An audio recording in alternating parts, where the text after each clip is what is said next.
Hello and welcome. This is Melody from Melody Crochet, and today we're going to be showing the double crochet stitch. He's the big guy.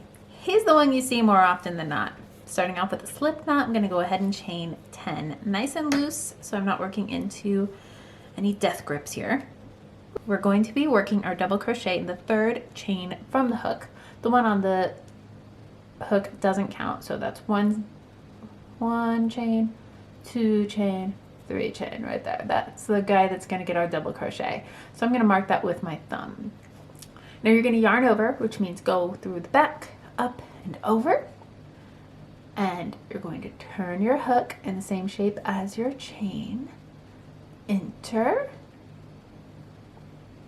Draw, yarn over and draw that loop back the way you came. Yarn over, pull under 2. Yarn over, pull under 2. So that's the anatomy of it. That's what he's going to look like. This is our chain. That's not him. Right there. Now nice and slow, but a little bit more steady perhaps. Awesome. So that is our second double crochet. You want to chain loosely.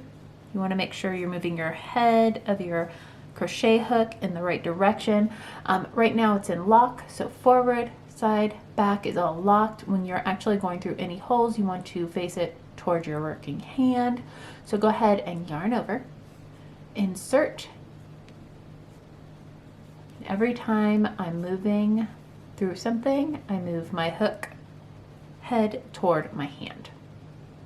Let's go ahead and show you one. This is into the chain, which is the more challenging portion, but I do want to show you how to do one into a crochet stitch also, just in case you're new to it. In order to end a row and start a new row, you have to get some height, which means you're going to chain 2 or 3 times. I usually chain 2, but feel free. So that means you have gotten some height. Then I turn. This is my first stitch. So I'm going to put my fingers there. Once again, it's just a mental note keeper. So go ahead and prepare for your double crochet the same way.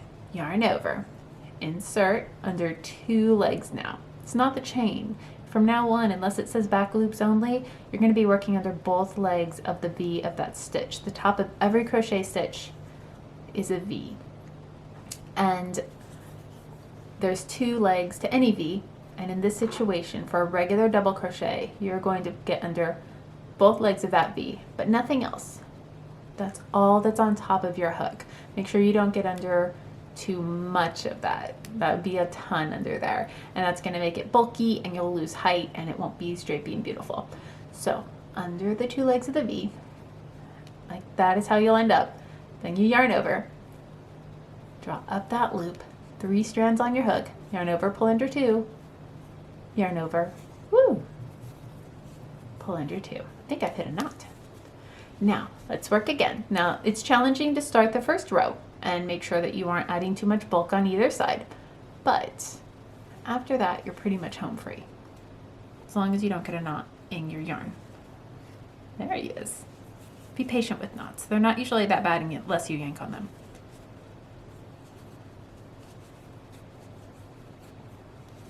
And that's all there is to it. It's a great stitch. You're going to love it. If you have any questions or comments, leave those down below.